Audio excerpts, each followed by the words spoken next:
Equity Mate. I will say this about investing. Everything you do learn is cumulative. What I learned at 20 is useful.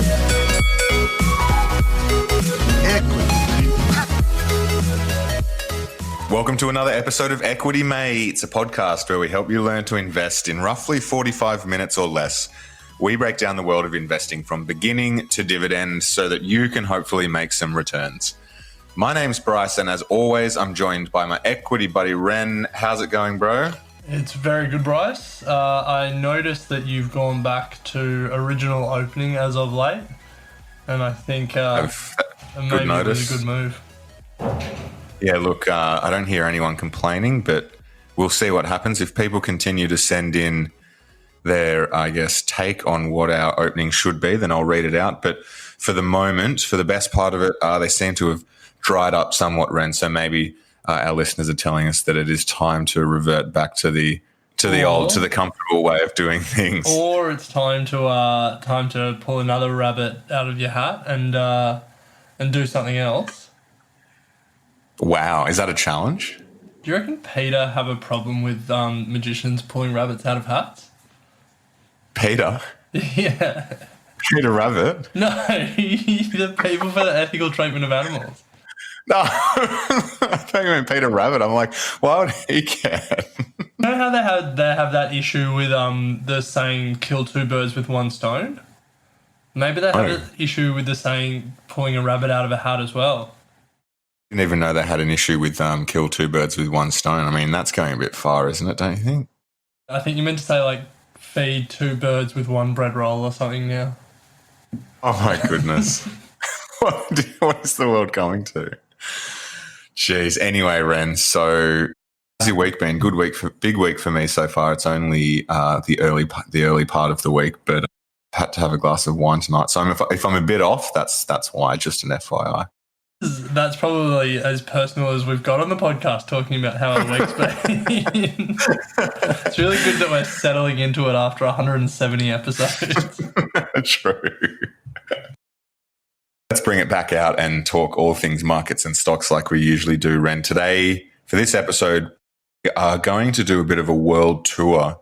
You know, we've done a lot of earnings season updates to the Australian market and also the US markets, probably the two markets that we talk most about on the show. But we are going to exclude USA and Australia and have a look at some of the other markets around the world and have a shallow dive into a few of the companies that have recently reported Y19 earnings results. And we'll go from there, Ren. What are your thoughts? Love it. I love it. Now, in saying that, before we leave the United States, there's one thing that I want to bring up because I can't help yourself, can you? I know. Well, this piqued my interest, and I'm pretty sure you suggested something similar to the co-founder of BetaShares in a soon-to-be released interview. I think it will be the next episode people do after this one. I'm pretty sure you suggested to him an ETF that tracks Trump's tweets. It was called Trump's Tweets ETF. JP Morgan somehow got a advanced copy of our interview, and they've stolen your idea. They have announced the Trump Vol-Fefe Index. Keen Trump watchers, that's a real deep cut by JP Morgan. It refers to his Covfefe tweet of, 2-3 years ago. Yeah, it is an index that measures how Trump's tweets are influencing volatility in US interest rates. Way. Yeah, 100%. It's legit. Can you send me the link for that? I'll shoot it through to Elon, get his thoughts on it. Yeah. Well, if you Google Vol-Fefe Index, there's probably not going to be too many other hits. True. All right, I'll do that. All right. Now, before we move on, I do have a quick question for you. Since Trump's election in 2016, it's a day do you think Trump is averaging? 5. Mate, that is so many. No, more than 10. But still, for someone who's meant to be, in back-to-back meetings all day, running the world. Get off the phone. Yeah, I know. Oh, all right. Well, there you go. So it seems like always, Equity Mates are at the forefront of financial media and news, And if you want to breaking hear, things before. if you want to hear Alon shred that idea, you can listen to the interview. But Hey, you have don't the give it last away. laugh, Bryce. Like I do. So stay tuned for our next episode, or soon to be, and you'll have an idea of what we're talking about. Another thing that I want to shout out before we get stuck into the meat of this episode is we recently Would Peter have an issue with you saying "get stuck into the meat"? Oh, what is with you and Peter? I don't know. It's just on my mind now. And I don't care. So recently put the call out to any new investor listening to the show that if they have made their first ever purchase on their investing journey, then to reach out to us and let us know, and we'd give them a shout out on the show. So here's a shout out to Joel Wren, who last week invested his first $1,000 into the stock market, started his investing journey. He put it into the A200, so an ETF, and quote, "With time on my side, it should be still good when I'm growing old." So full credit for having the long-term mentality, and also full credit for Full credit, Joel. But sorry to break it to you, we're all growing older every day, so it's already happening. Classic Ren, raining on the parade. No. Well done, Joel. That's great. People are writing in and telling us when they've bought their first stock or their first ETF. Keep that coming. That's great. Absolutely. Yeah. So apologies if we missed anyone on the group or anything, but one just stuck out. So Ren, without any further ado, let's get stuck into this meaty section of our. Are you happy with that? Heavily leafy vegetable section of the podcast. Protein. All right, Ren, you want to kick it off or shall I? You can kick it off. Okay. So I decided that I would start with the London Stock Exchange, Ren. We haven't really spoken much about the European markets, and we really haven't done much of a deep dive into any companies on the London Stock Exchange, despite the fact that many companies in the exchange are very well-known global brands that a lot of people would be using in their day-to-day life. So this is a company from the FTSE 100. The FTSE is one of the indexes over there, and obviously just like the ASX 200 or 100, it's 100 of the largest cap stocks over on the London Stock Exchange. So my company today, for no particular reason other than it was just interesting to me, is Diageo. I think that's how you pronounce it, Ren, or Diageo, however you want to pronounce it, PLC. Its ticker is DGE. It's also dual listed on the New York Stock Exchange. Currently 3,375 Great Britain pounds if you wanted to buy one of the stocks. So what is Diageo? Have you heard of it, Ren? No, I haven't. I'm just frantically Googling it now. So it's a British multinational alcoholic beverages company. Oh, I've heard of some of its brands. You certainly have, because the alcoholic that you are, you would be. Here we go. No, don't listen. He's not. I'm just kidding. I do own up to my jokes on the show, unlike Ren. So, Diageo is the world's largest distiller. Was the world's largest distiller, until they were taken over by a Chinese conglomerate. I'm not even going to try and pronounce the name.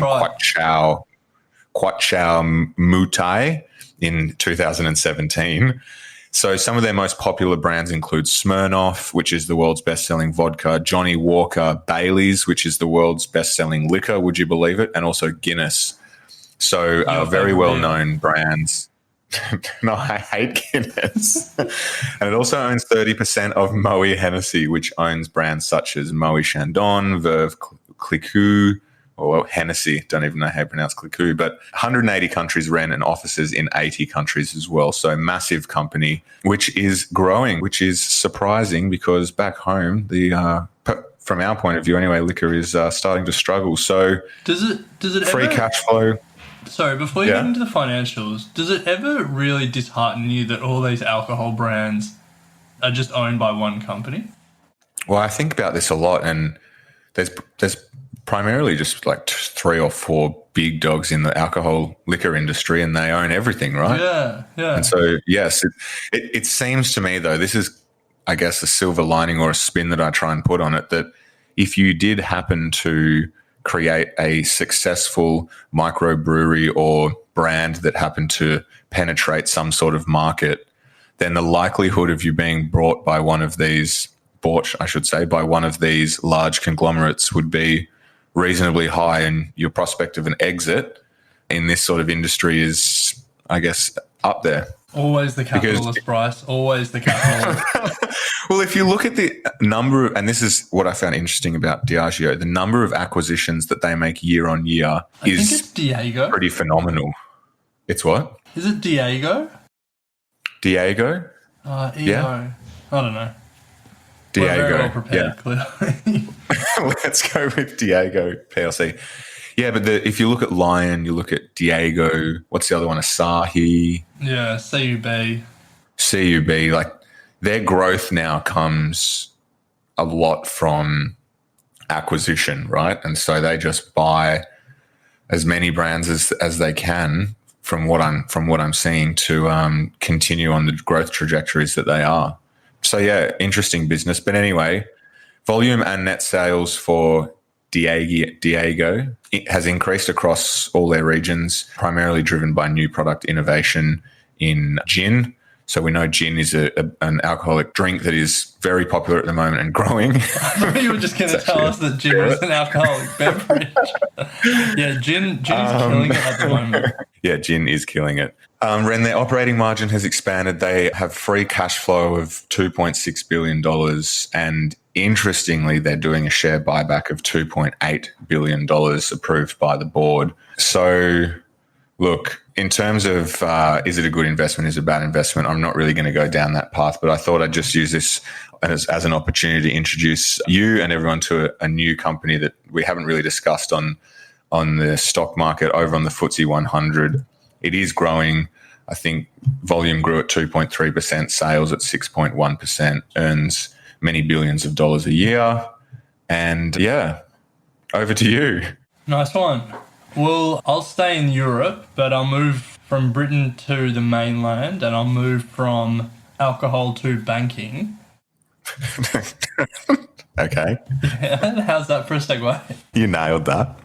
So, European banking has been seriously challenged of late because banks thrive in higher interest rate environments. When interest rates are at zero, or as they are in Europe, in the negatives, it becomes very hard for banks to make a profit. And we've seen that in the last 10 years. The European Banking Index, so a market index of all major European banks, is down 45%. So it's almost halved in the last 10 years. At the same time, the similar index for US banks is up 86%. Wow. So European banks have almost halved and US banks have almost doubled.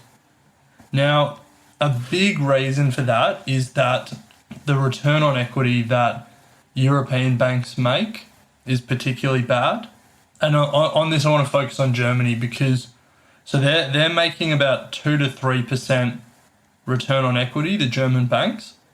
In comparison, US banks make around 12% return on equity. And as a testament to the power and the dominance of Australia's big four banks, Australia's banks actually make more than 12% return on equity. So well done, Commonwealth and friends. Pretty decent, yeah. Yeah, well, I mean, pretty decent also, maybe less competition. True. But the one that I think I want to particularly focus on this quick trip around the world is Deutsche Bank, because it has been in a world of hurt recently.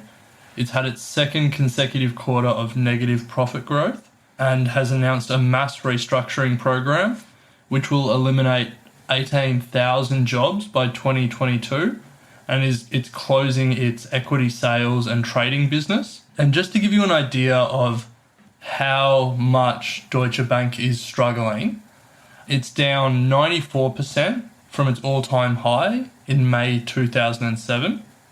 It's down almost 80% from its most recent high in April 2015. And in the last 12 months alone, it's down 25%.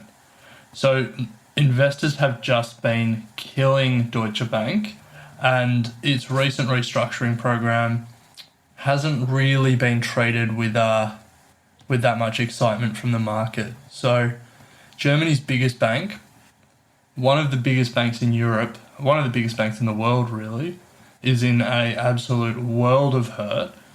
And it doesn't look like interest rates are going to be rising anytime soon. So it'll be interesting to see if it can get out of it. Yeah, wow.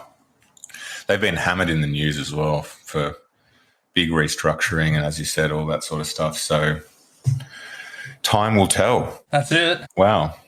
Okay. So I am going to stay in Europe and move across from banking to automobiles. How's that for a segue? Yeah. Not great.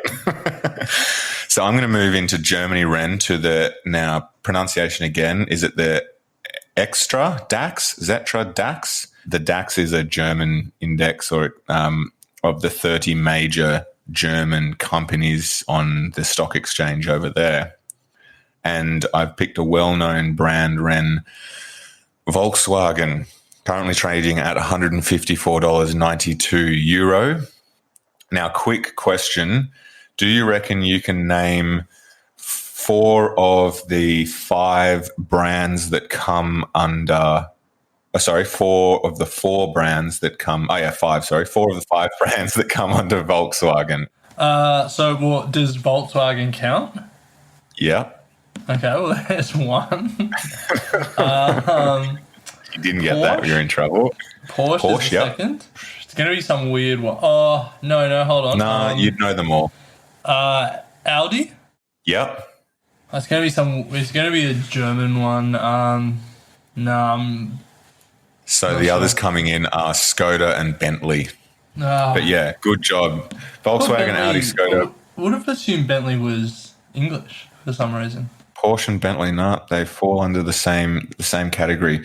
Now, when I started reading their report, Ren, they start their report with volume because obviously volume to them is very important when it comes to car manufacturing. And then I guess the first three letters of their name as well. Oh my God. That is your worst.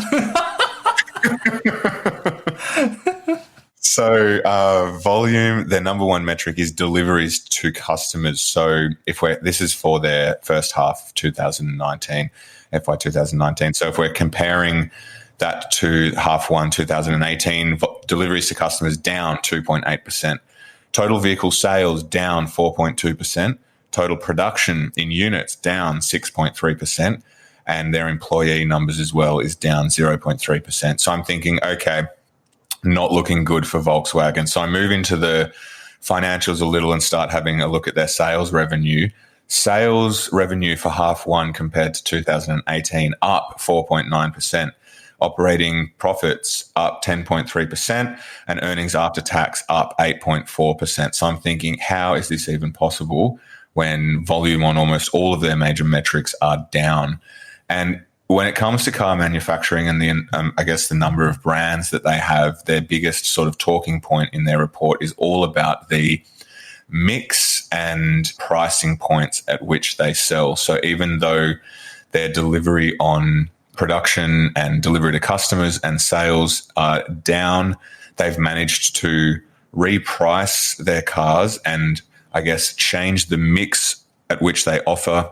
So I'm talking SUV against sports cars, against your family station wagon, the mix at which they have done this, and as well as their commercial vehicle offerings, they've been able to rejig successfully to still have growth across all of their major financials. So a pretty interesting strategy from them, I guess, to combat a weaker outlook, primarily driven by, I guess, economies across the globe. Cars are usually generally one of those things that consumers stop spending money on when it comes to tightening the belt, and they still see that as a challenge. But yeah, they've done pretty well to be able to combat that and still deliver some pretty decent numbers. Question for you. Yeah. Do you reckon people have forgotten about the emissions scandal? Yes, absolutely. If you bought at the depth of the emissions scandal when, no one... Yeah, it was a stitch up. Do you know, would you have made money since then? Yeah, so Ren, if you had owned it in the peak and then the scandal hit, it actually dropped 64% to its lowest point. But if you were lucky enough to pick it up around the bottom, and as the scandal, I guess, started to dissipate out of people's minds, you would be up 62% from that period back in 2015. So certainly nowhere near the highs that it was in 2015, which was €253. It's now trading at 155, but you'd certainly be up. So I guess, do you want to just clarify, because the natural question that comes to my mind straight away is that it fell 64% and then it grew 63%. How is it not near its high again? So a drop of 64% from its peak is when it was peaking at $250 odd. The reason you're not going to be back up to $250 from a growth of 64% is because you're taking the 64% growth from the base of €90. So 60% on €90 is about $60 or thereabouts. So yeah, good point there, Ren. It goes to show as well, if you lose 50%, you need to make 100% for you to get your money back. Yeah. So in dollar terms, it fell about $160 a share, or €160 a share, and then it has risen about €60 a share. Yeah. So that's Volkswagen. You'd be pretty happy if you made a contrarian bet at the bottom of the emissions scandal. Absolutely. Maybe not the most ethical bet you could make, but would Peter be happy? Well, I mean, should we talk about Volkswagen as a company, or should we just move on? Here we go. Yeah, moving on. What else have you got? So I'm going to move away from Europe. We've been too Eurocentric, a common criticism of our podcast. I'm going to move to Hong Kong, because Hong Kong has obviously been the focus of a lot of the non-investing world of late, and I think we won't touch on that too much, but there's obviously, as with every political movement and as with every political event, it has implications for the stock market. So I pulled out some companies from Hong Kong just to give a taste of how the Asian Financial Centre is dealing with this political unrest.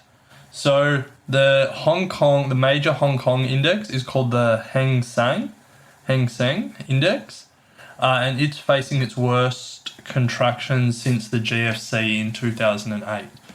It's down 12% from the new financial year. So as in from July 2019, it's down 12%, and it's down 15% from its April high.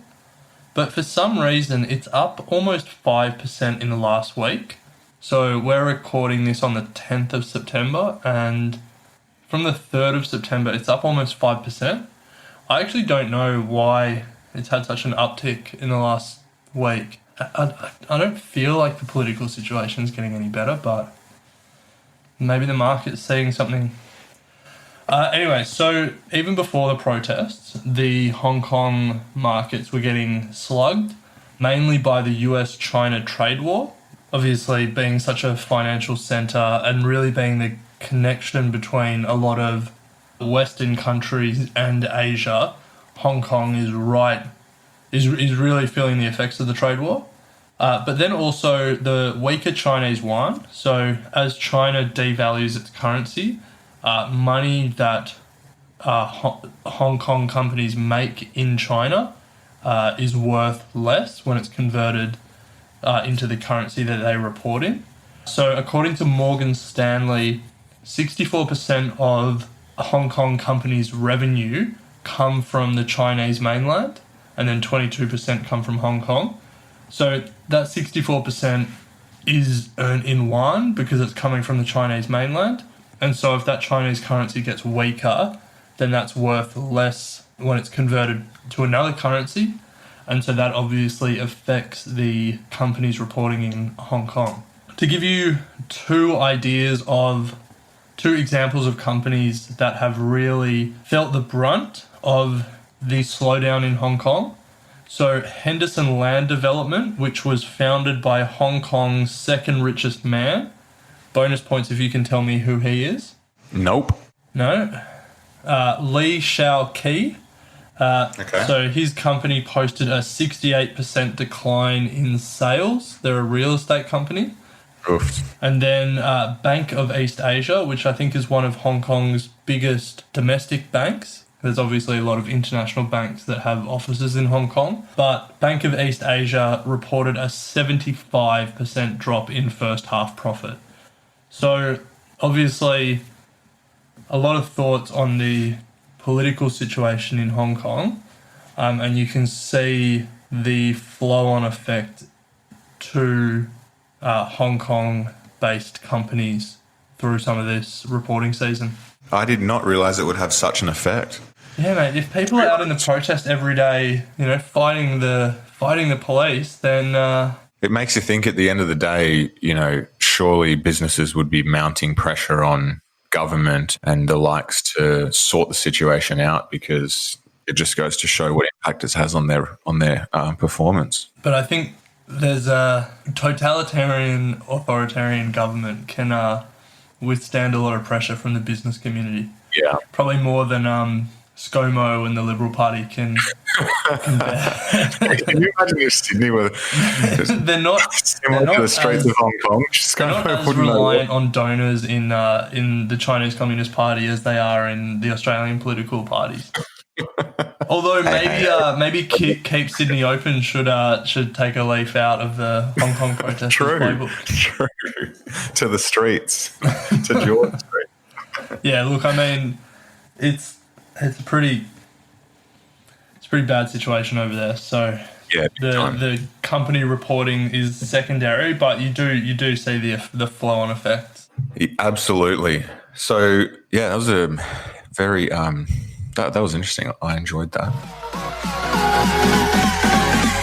Equity line. I will finish off mine with a trip down to Brazil. We're going to Brasi. Ibovespa is the name of their exchange, and this comes from the top 100 companies on the Ibovespa. The company is called Klabin. Any idea what they do, Ren? They own heaps of nightclubs. They're Klabin. By God, you're good. That is exactly not what they do. Couldn't be further from owning heaps of Klabin nightclubs. So Klabin is the leading manufacturer of packaging paper and board.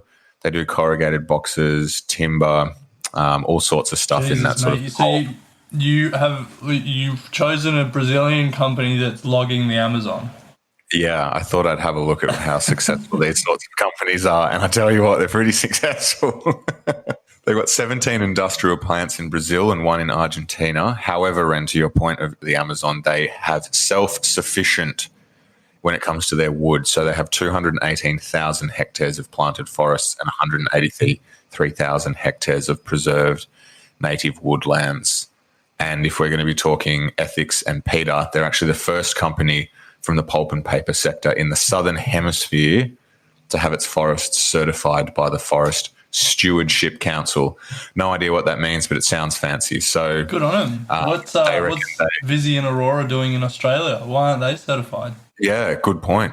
They reckon they run all of their activities with the highest possible standards of environmental conservation and socioeconomic sustainability. So full credit to them.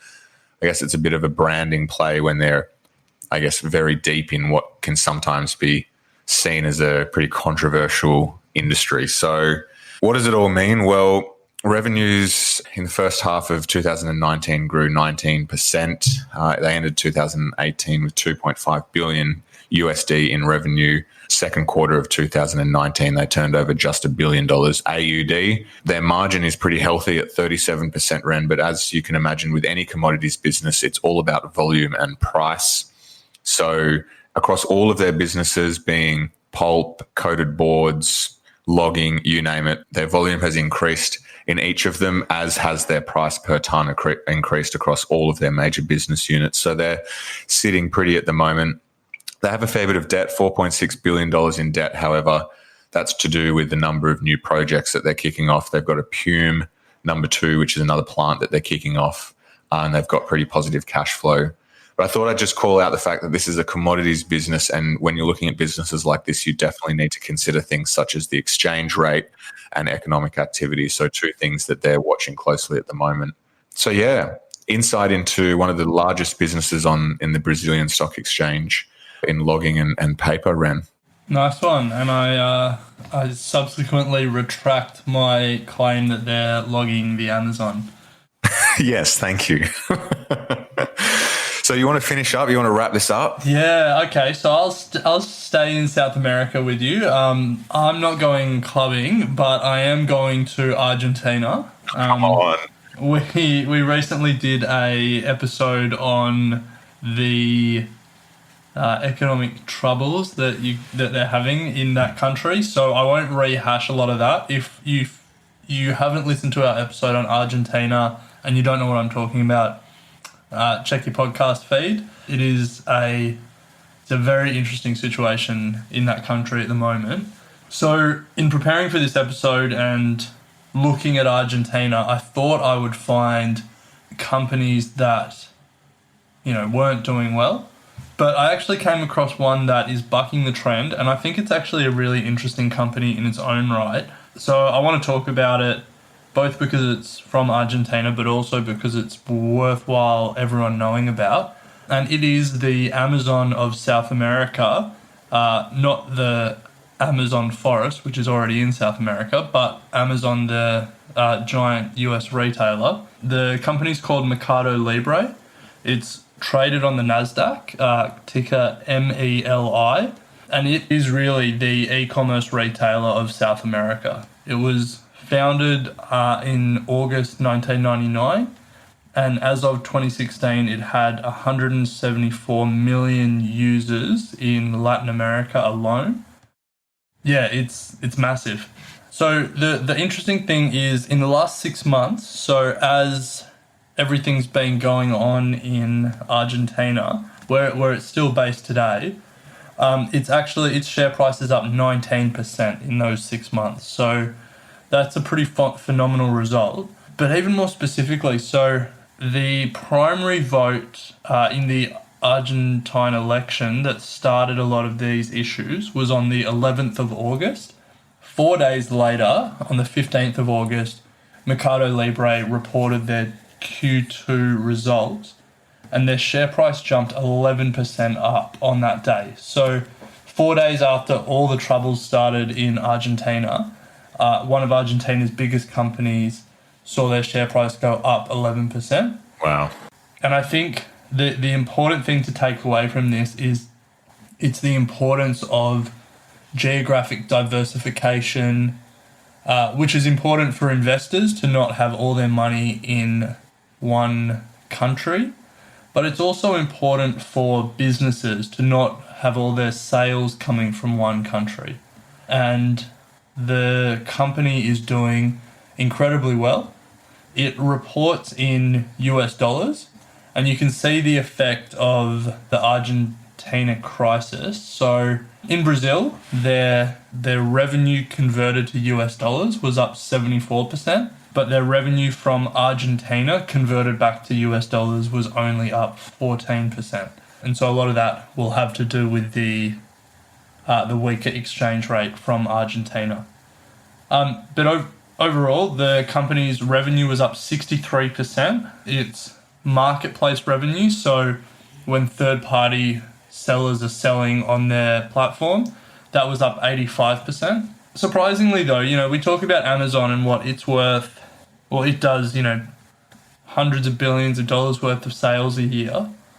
The Mercado Libre only did $545 million in revenue, which is far smaller than Amazon and small for a company that spans so many Latin American countries.